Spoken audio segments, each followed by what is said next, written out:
আসসালামু আলাইকুম। সৌদি আরবের একটি ঘটনা।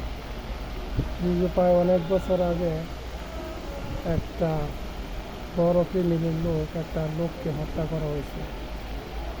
তো হত্যা করার পরে কোনোভাবে জানতে পারার পরে চিহ্নিত করা হয়েছে। চিহ্নিত করার পরে যে হ্যাঁ, এই লোকটা অপরাধী।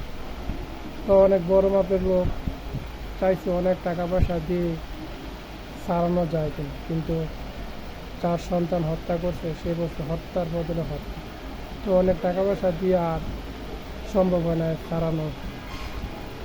পরে সরকার সিদ্ধান্ত নিল, যেহেতু এটা বড় মাপের অপরাধ, একটা রাজকীয় ফ্যামিলি সন্তান জড়িত, তার মৃত্যুদণ্ডটাও কোনো বড় স্থানে করতে হবে, যাতে বুঝতে পারে যে রকমের বড় অপরাধী সেরকমের বড়ভাবে তাকে শায়েস্তা করা হয়েছে।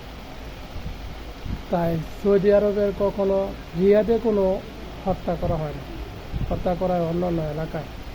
তো ওই যে বললাম বড় মাপের অপরাধী, তাই তার শাস্তিটা লাইভ প্রচার করছে এবং রিয়াদের মেইন শহরে প্রচার করছে, যাতে বুঝতে পারে অপরাধী যেহেতু বড় তার শাস্তিটা তত বড় হয়েছে।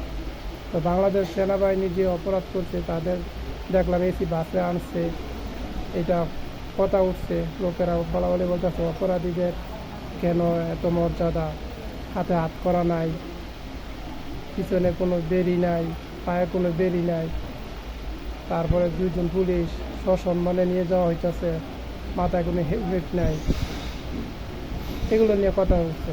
কিন্তু সৌদি আরব আর বাংলাদেশ তো এক না, তবে বিচারটা কী রকমের হয় এখন তো আল্লাহই ভালো জানে।